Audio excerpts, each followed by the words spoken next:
Hi everyone, welcome back to the channel. Today I'm doing the front brakes on my brother-in-law's Lexus IS350. My name is Jeremy, this is Region Automotive, and let's get to work.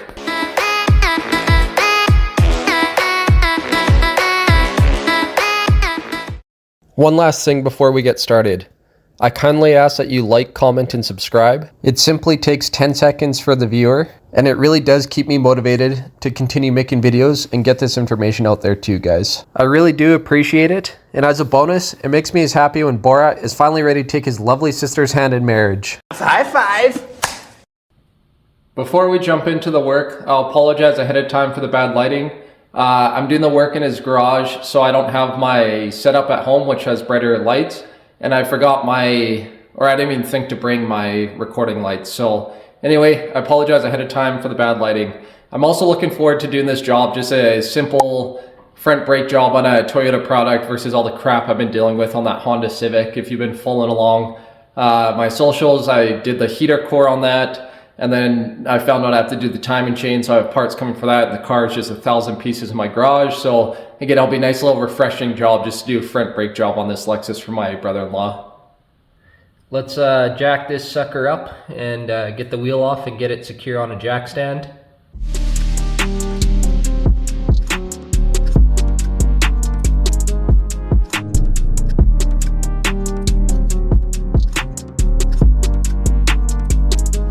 One thing I like to do is jack the vehicle up by the reinforced pinch weld, and then he has a rubber block, which is nice too. I like to do that if it's available, just to prevent any bending or deformation of the pinch weld. And then I just have a jack stand just on where the control arm mounts to the subframe there, and then I lowered it slightly just to take the tension, like put a bit of the weight on the jack stand.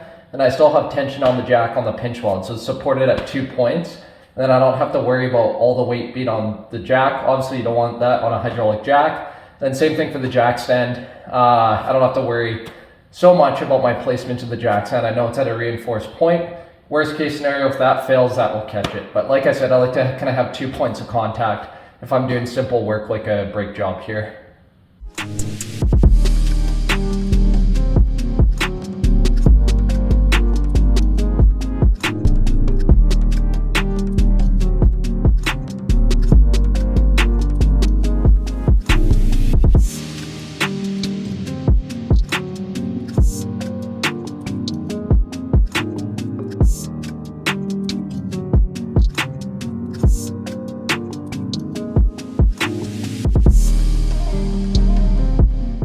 Those are pretty thin.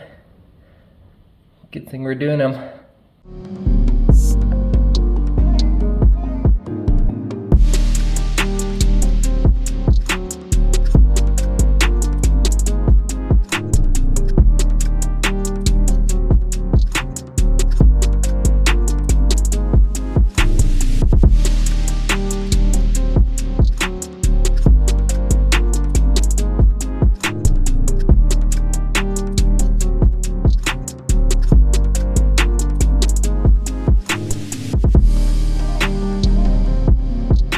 So I got my wheel hub all cleaned and greased, and then I'm putting on these fancy drilled and slotted rotors.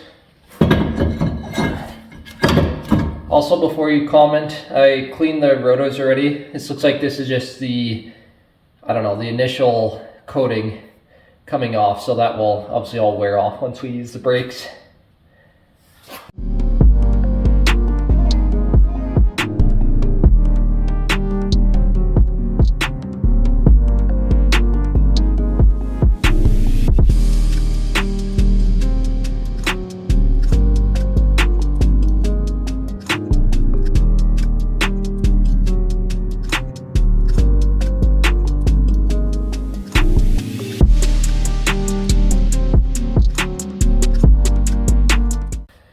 Quick tip, if you're doing this as a DIY, make sure all 4 pistons are pushed back as much as they can go. Otherwise you'll have issues sliding the pad in like I did.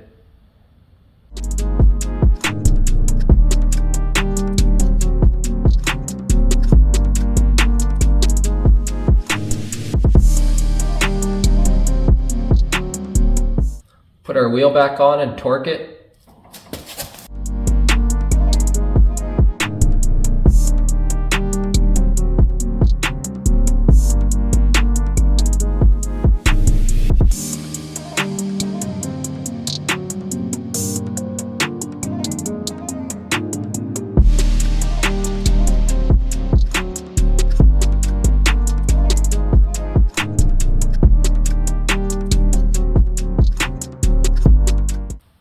Now let's just rinse and repeat on the other side.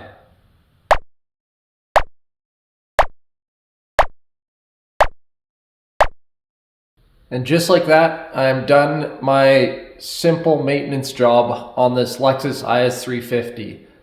I'm not gonna lie, that wasn't as easy as I was expecting it, like a simple Toyota, because of that 4-piston setup on the caliper. But once I got it figured on the driver's side, the passenger side went a lot quicker. If you guys have any questions, be sure to leave them in the comments below. If not, don't forget to like, comment, subscribe. Have a good day.